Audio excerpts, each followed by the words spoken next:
George, how much do you weigh? 245 pounds.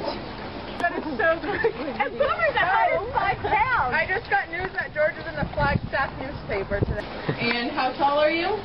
42 and a half inches at the shoulder. I'll have to look that up when we get home. There's a 105-pound dog. He looks like a midget. I know. Do you sleep a lot? I sleep a lot.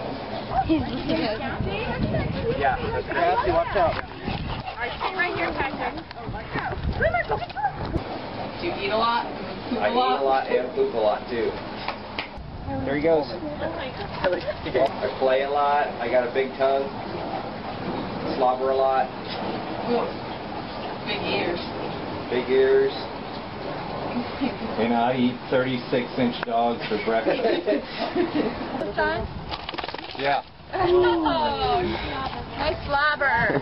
I usually have my master bring some ketchup and mustard at the dog park for a little treat. So.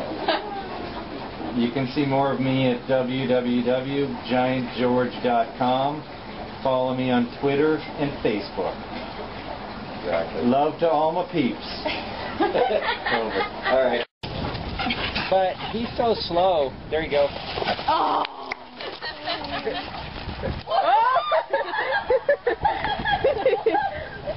Where's George? I know, I'm scared. Yeah, I put him on the table. Oh, that's good video. Oh,